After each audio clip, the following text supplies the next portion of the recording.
Yeah, can I ask Alfian? Alfian, what do you see on your screen? Do you see any Word document? Can you hear me? Guys, It's visible, sir. Ya, sudah terlihat Alfani? Sudah, Pak. Ya. Oke. Kalau kalian mendengar suara anak ayam nggak apa-apa ya. Ayamnya ini tidak mau lepas dari saya. Alright. As I told you last week, maybe within 3 sessions or 3 meetings, I will give you a little bit theory of translation, methods, procedures, and translation methods, procedures, and strategies. Tiga-tiganya itu agak sama ya guys ya. Jadi nanti kalau kalian tidak banyak membaca atau kalian tidak membaca contohnya, kalian mungkin akan bingung sendiri gitu ya. Tetapi yang perlu di sini sebenarnya yang saya ingin beritahukan adalah why do I have to teach you or to tell you about this topic? Because I guarantee some of you like translation fields, and later on maybe you will take a mini script or a skripsi related to translation.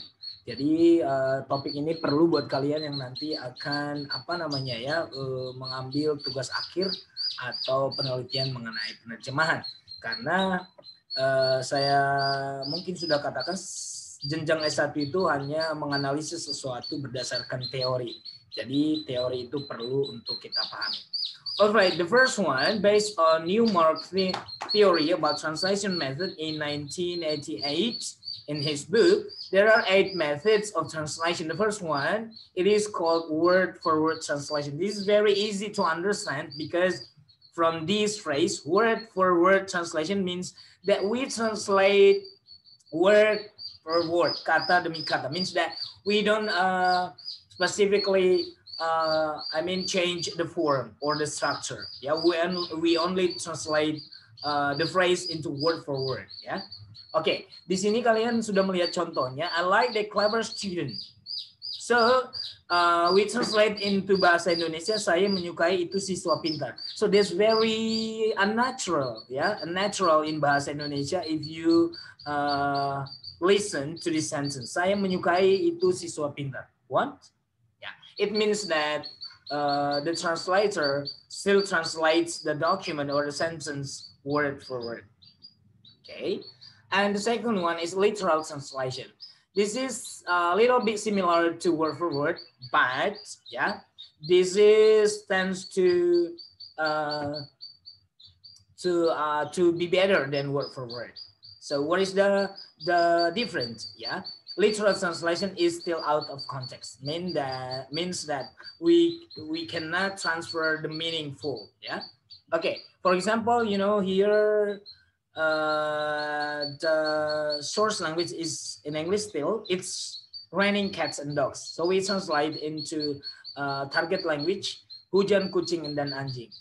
This is very unnatural in bahasa Indonesia. There is no any hujan, kucing, and anjing, ya. So this usually we translate into hujan lebat. There is no any hujan, kucing, dan anjing. So this is called literal translation. Ya. Kalau bedanya tadi, kalau di word for word ini kita terjemahkan itu, ya, itu sedang turun kucing dan anjing. Sedangkan di sini sudah tidak ada kata itu karena ini namanya impersonal it. Kalian sudah belajar grammar, ada namanya impersonal it. It itu tidak punya makna sebenarnya atau tidak diterjemahkan. Itu hanya subjek penambah, ya. Oke. And then we go on to, ya, ini ada 3 contoh di sini, ya. Ada ini kalian baca, ya. It's raining cats and dogs, ya. Diterjemahkan hujan, kucing, dan anjing. And then yang kalimat kedua, his heart is in the right place. Diterjemahkan hatinya berada di tempat yang benar. Maksudnya apa sih? Nah, orang Indonesia yang membaca teks ini akan apa sih maksudnya ini gitu ya. Oke, sebenarnya his heart in the right place artinya dia perasaannya sedang bahagia gitu ya. The sooner or the later the weather will change. Diterjemahkan lebih cepat atau lebih lambat cuaca akan berubah. Ini frasa ini kelihatannya aneh banget ketika kita lihat di bahasa Indonesia. Lebih cepat atau lebih lambat cuaca akan berubah. Ya. Ini dari bahasa Inggris, the sooner or later the weather will change. Ya. Alright, kita masuk ke metode keempat namanya faithful translation. Ketiga masih ya, ketiga ya.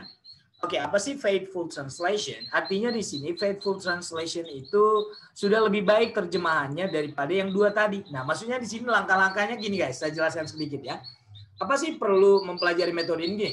Seorang penerjemah, apalagi penerjemah pemula, biasanya menerjemahkannya word for word. And then terjemahannya masih kurang enak gitu. Ketika dibaca, meaningnya belum dapat, dia masuk ke literal. Literal juga masih agak kaku, dia masuk ke faithful. Faithful masih belum dapat juga sedikit, ada arti yang aneh, dia masuk. Nah, itu namanya method. Di dalam penelitian pun nanti kalian menemukan pasti ada namanya bab metode penelitian. Maksudnya di sini dengan cara apa sih kamu, langkah-langkah apa yang kamu lakukan dalam melakukan penelitian ini, mulai dari alasan kamu kenapa meneliti ini, background of research, sampai nanti ke suggestion, ya, conclusion suggestion. Nah, itu langkah-langkahnya apa sih? Nah, jadi ini juga di dalam penerjemahan ada metode. Nah, kita ke metode penerjemahan faithful translation. Apa sih penerjemahan setia? Nah, penerjemahan setia maksudnya di sini. Penerjemah berupaya mereproduksi makna kontekstual dari teks asli, tetapi ada masih batasan-batasan grammar atau struktur. Maksudnya masih kaku dia grammar sudah. Meaningnya sebenarnya sudah dapat, tapi strukturnya tidak benar. Contohnya kalian lihat di sini, Ben is too well aware that he is naughty. Lihat terjemahannya.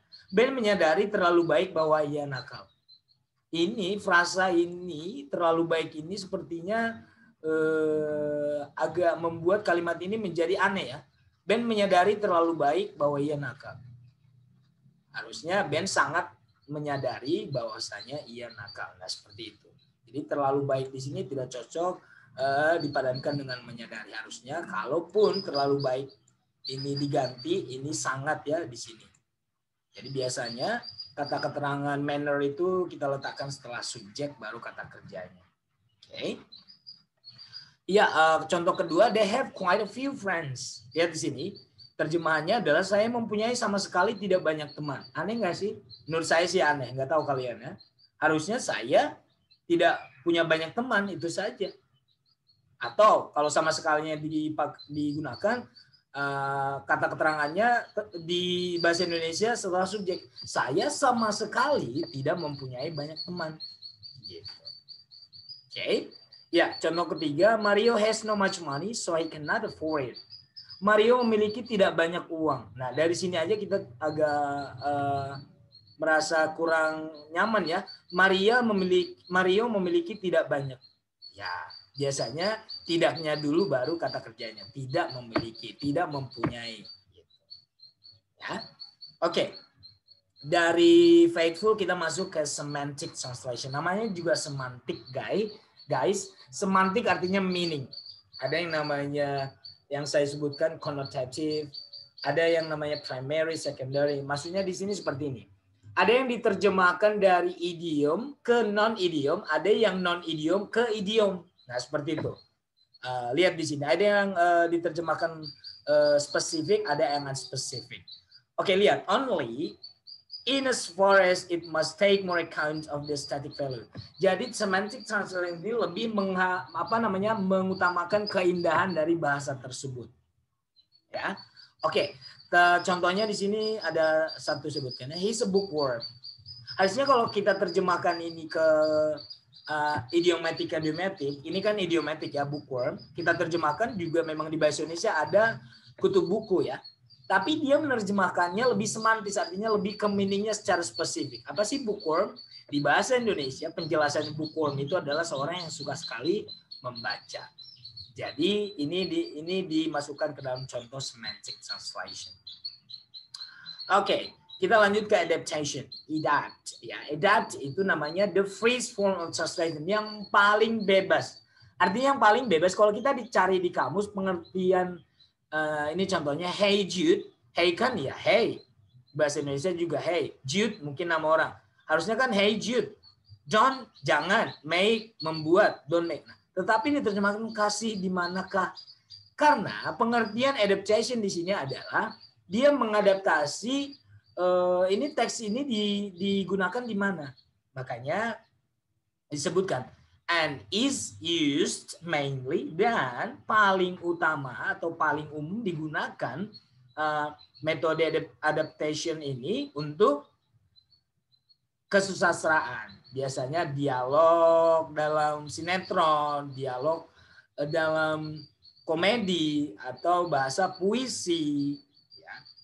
Jadi ini lebih condong mengutamakan, mengedepankan keindahan bunyi, keindahan penggunaan bahasa tersebut. Oke, namanya freest ya, paling bebas.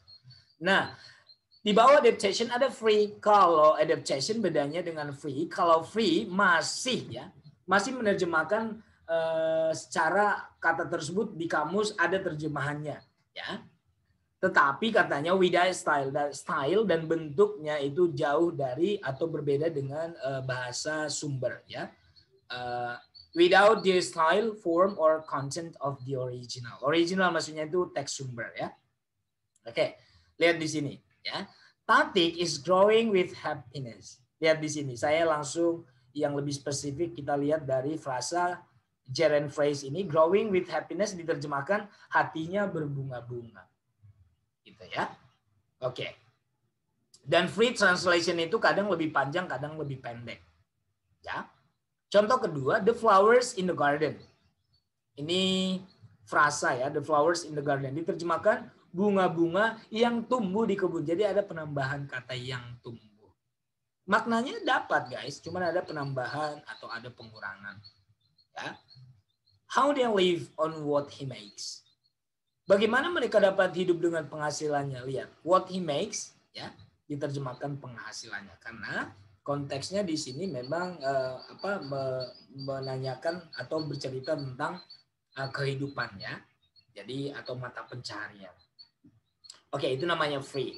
Bedakan dengan adaptation. Adaptation sama sekali di kamus tidak arti di dalam kamus itu tidak digunakan, tetapi dia menggunakan kata lain, ya. Sedangkan ini masih ada yang sama, contohnya the flowers, bunga-bunga, ya. How they live on, bagaimana mereka hidup. Ada beberapa kata atau cuman frasa yang memang unik atau diganti dengan kata lain, tapi meaningnya dapat, ya. Oke, dari free translation kita lanjut ke idiomatic. Ini gampang banget dipahami, namanya idiom. Jadi bahasa idiom diterjemahkan. Lihat seperti ini guys. Reproduces the message of the original but tends to distort nuances of meaning by preferring colloquialism. Artinya dia lebih menggunakan, bukan menerjemahkannya ke idiom, tapi dia menerjemahkan ke bahasa sehari-hari atau yang biasa dipahami dalam kehidupan sehari-hari. Contoh, your cheery mood. Kamu kelihatan ceria. Gitu ya. Jadi diterjemahkan cheery mood ini kelihatan ceria karena ini frasa atau kata atau ekspresi yang kita gunakan dalam keseharian, ya. Oke, tell me I'm not in a cage. Diterjemahkan, katakan padaku aku sudah bebas. Gitu. Ya, jadi ini kan I'm not in the cage ini kan idiomatic ya, expression, tapi diterjemahkan ke bahasa sehari-hari, gitu ya. Oke. Nah, yang terakhir yang dulu mungkin saya jelaskan juga, communicative ini berarti sesuai bidangnya, ya, dan sesuai kata tersebut digunakan dalam konteks apa. Konteks itu artinya bidang apa, dalam hal apa. Yang selalu saya ingat terus contoh yang selain contoh yang 3 ini, contoh yang dalam bahasa surat. Ketika saya mengajar English business English ya, untuk anak ekonomi. Jadi dear sirs itu diterjemahkan kan bahasa surat kepada yang terhormat, bukan kepada Bapak atau yang tersayang Bapak, bukan, tapi diterjemahkan kepada yang terhormat. Karena di semua surat mau dari di Jakarta, di provinsi manapun di Indonesia, untuk bahasa surat memang kepada yang terhormat, gitu ya. Oke, jadi itu namanya konteks. Yang kedua, bahasa ekonomi interest itu suku bunga, bukan ketertarikan atau tertarik. Jadi kata tersebut dalam bidang apa digunakan, gitu. Oke, jadi inilah 8 metode yang memang sering ketika saya menguji skripsi mahasiswa, banyak mahasiswa menggunakan teori ini untuk menganalisis hasil terjemahan orang lain. Jadi mereka menganalisis hasil terjemahan menggunakan metode. Ada juga yang lebih spesifik, nanti kita banyak itu ada 16 kalau nggak salah 16 strategi. Strategi itu adalah taktik menyelesaikan sebuah masalah, ya. Lebih spesifik ya. Kalau ini kan umum banget. Okay, so that's all my presentation today. If you have any question related to the topic that we are discussing today, please raise your hand or just open the camera so that I can see your face while you are questioning. Silakan. Cukup sekian presentasi saya hari ini. Kalian sudah paham ya, semester lalu cara saya mengajar simple, padat, singkat, dan jelas. Jadi seperti itulah saya. Jadi saya meminta kalian untuk banyak membaca dan banyak bertanya. Kita diskusi. Tapi kalau tidak ada pertanyaan, I guarantee that you've understood all the question. I mean the presentation that I told you just now. Berisik banget nggak guys suara ayamnya? No? Berisik. Nggak terlalu. A little bit. Biasa aja, Pak. Biasa aja, Pak. Anggap saja lah di Saya mau kampung ya. nanya. Kalau mendengar. Oke, any question? Ada yang bertanya? Pak, saya mau nanya, Pak. Iya, Andriana. silakan. Kan di translation kan ada adaptation sama free translation ya. Saya buka. Ada apa tadi? Yang free sama? Adaptation. Oh, adaptation, ya. Kalau misalkan kita adaptasi translate itu kadang kan saya masih kadang-kadang suka keder gitu ya Pak. Ini kalau misalkan translate ke kata ini adaptation translate atau free translate, ini untuk membedain tuh gimana ya? Ya. Untuk ngambilin pertanyaan mahasiswa yang baru belajar penerjemahan. Semakin banyak kalian nanti melihat contohnya, kalian akan memahami perbedaannya. Karena memang benar, mahasiswa itu sering bingung, ini masuknya kemana ya? Kok agak-agak sama? Nah, jadi yang seperti yang saya bilang tadi, yang lebih mudah biasanya mahasiswa pahami itu mahasiswa saya.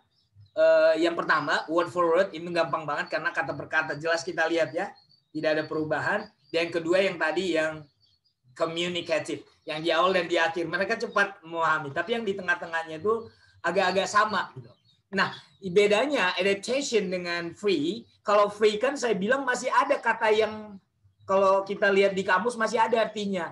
Kalau adaptation sama sekali tidak ada padanan katanya. Dia menerjemahkan sesuka hatinya. Dan biasanya memang menerjemahkan yang adaptation itu dalam yang tadi lirik lagu, lirik puisi gitu.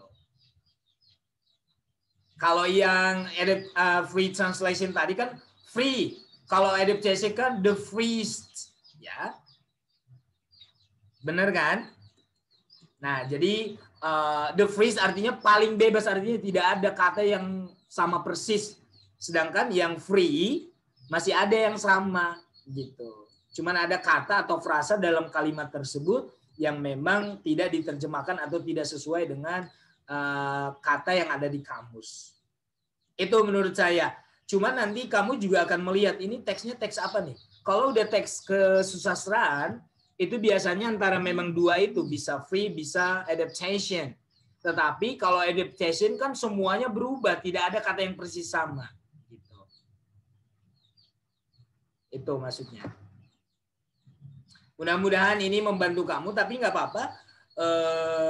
Kalian kan belum masuk ke analisis ya. Kalian masih teori dan saya suruh untuk menerjemahkan. Saya belum saya nggak tahu nanti penerjemahan 3 dan 4 apakah ada mata kuliah khusus untuk membuat kalian itu menerjemahkan dan menganalisis. Sebenarnya ini sudah setara S2 sih sebenarnya ya, kalau ketika kalian nanti yang menerjemahkan, kalian yang menganalisis terjemahan kalian, itu sudah annotated translation, itu sudah ranahnya magister. Tetapi kalian kan hanya melihat terjemahan orang yang sudah diterjemahkan, teks yang sudah diterjemahkan, terus kamu menganalisis, itu baru ranahnya kamu S1. Sudah paham ya Andriana ya? Sudah paham Pak. Makasih Bapak. Yeah, thank you so much for your question.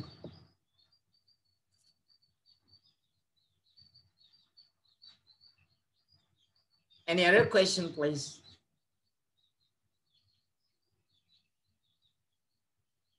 Oke, sambil menunggu pertanyaan dari teman kamu atau kamu sambil apa yang saya tanya ya. Silakan dibuka kameranya karena yang terlihat di layar ini wajahnya itu yang saya tulis dulu untuk yang hadir hari ini. Nanti yang belum buka kamera saya akan panggil ketika suaranya tidak ada, saya anggap tidak hadir. Saya mulai dari Fortunata. And then Andriana, Sofia. Ya, kalian sambil Bapak. Ya. Mau sambil nanya. Ya, oke, Sofia. Yang metode word for word itu kan tadi tulisannya kayak look for little guy itu kalau misal ditranslatein kan kayak hey lihatlah kecil pria itu. Cuma Iya, emang itu. kalau misal itu beneran dibenerin emang. Maksudnya kalau kita kan lebih ke kayak little guy, kita lebih ke pria kecil kan, bukan kecil pria gitu. Ya. Nah, sebelum dunia berkembang, sebelum kalian secerdas ini sekarang, penerjemahan zaman dulu banyak yang menggunakan seperti ini karena mereka kan tidak mengenal bahasa. Contohnya, kalau kamu menerjemahkan yang seperti ini, Zabit Allah, Zabit Allah, ini bahasa Prancis nih. Kamu ketika bahasa Prancis tidak paham, kamu pasti menerjemahkannya masih word for word. Jadi kamu mungkin merasa aneh, nggak mungkin loh saya menggunakan word for word. Iya, karena kamu kan sudah pintar. Tapi kalau anak jurusan ekonomi disuruh menerjemahkan teks berbahasa Inggris, kamu akan ternganga. Ih, kok terjemahannya parah banget? Ya iya, karena bukan jurusan dia. Gitu. Ya. Jadi untuk anak tapi itu masih dianggap benar, Pak? Yang dianggap benar, coba diulangi pertanyaan kamu yang tadi contoh yang saya berikan ya. Iya, kalau misalkan nanti ada beneran orang yang translatein kayak gitu. Ya terus kayak misal, oh itu berarti kamu kalau terjemahkan kayak, kecil pria. Iya. Ya salah lah, kan di bahasa Indonesia harus pria Kan? kecil kan. Tapi cuma dimaklumin aja, tapi tetap salah gitu. Sebenarnya seperti yang saya bilang di semester lalu dan sekarang saya ungkapkan. Di penerjemahan tidak ada salah benar. Artinya hanya keakuratannya saja. Kami di dunia penerjemahan tidak pernah mengenal salah benar. Tetapi keakuratannya saja. Akurat artinya meaningnya ini 20% tersampaikan, 25% tersampaikan. Tidak ada salah benar seperti di dunia kuantitatif. Di penerjemahan itu, makanya saya bilang, ketika dosen tidak meluluskan kamu karena hasil terjemahan kamu, misalkan kamu disuruh menerjemahkan teks, hasilnya jelek banget, tidak diluluskan, itu udah parah banget, itu tidak bisa ditolerir.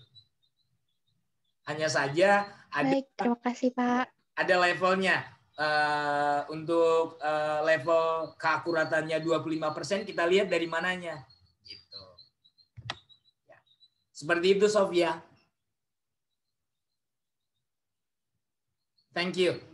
Ya. Thank you, sir. My pleasure, Sofia. Ada Adinda, ada Siti Nurul, Sambil seperti yang tadi ya, ketika saya panggil nama kamu, kalau ada pertanyaan langsung ditanyakan. Ada Calvin. Oh iya, ada di sini kakak kelas kamu yang katanya mau ngulang di semester ini? Selain Yes, oh, selain Vino. Vino minggu lalu sudah kasih tahu kan? Sudah, Pak. Yang minggu ini baru masuk, ada? Nggak ada ya? Berarti saya salah terima chat. Oh, bukan di translation, di kelas besok ya. Kelas non sastra. Ya, bukan kamu. Sorry. Miftah Muhammad Halfani. Ada Vino.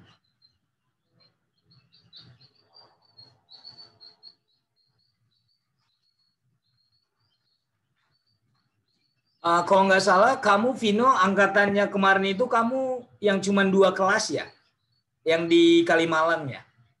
Iya, betul. Oh iya, benar. Siapa dulu kelas kamu? Namanya ada yang laki-laki. Radit. Oh iya. Dulu waktu semester 1-2. Sudah paham saya, sudah paham. 2 angkatan, 2 kelas doang kan yang di J1 kan? Iya, betul. Benar. Erin, Imelia, Alvian, Sarah, Arini, Katarina, Ririn Sri,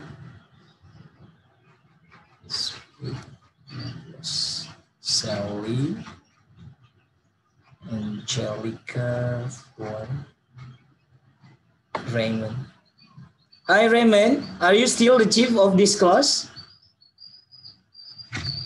Yeah, it's kind of tough, but yeah, I'm doing fine. Yeah.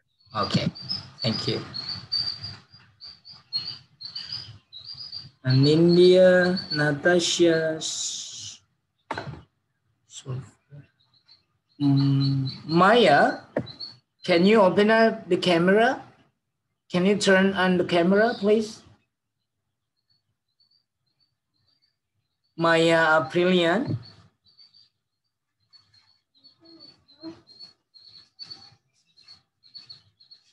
Can you hear my voice, Maya?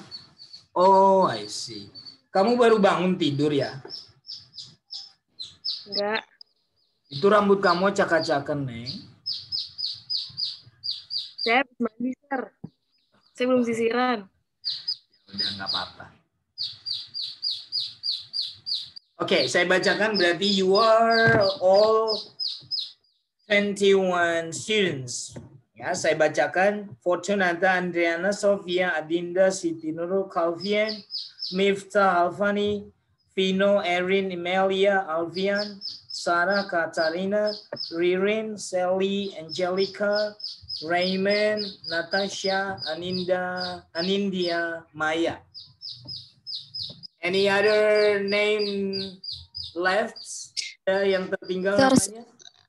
Sir, maaf, Sahla Farah belum. Oh, I see. Ketinggalan kamu. Salah. Ya. Ada lagi? Anyone else? No. Yeah, my last question. Is there any question? Nah, okay. Yeah, guys, thank you so much. And we'll continue our discussion next week. So I thank you so much for joining this meeting. Yeah? Sorry, one more thing. Will the document be uploaded in the class? Pardon? Can you repeat? Will the Word document that you just presented be uploaded in the class? Can you guys, hear Muhammad Halfani's voice well? I know what he means. Is the material will be uploaded later? Oh, I see. Okay, I will send it to you by Miftah or Raymond later on, if you need it. Do you need it? Yes, sir. All right. We sure Yeah. need it. Because So I thank you it's your- Alfani for the request. Kalau tidak ada yang tadi yang minta, saya nggak akan kirim. So thank you to Halfani. Okay. Is that all, Halfani?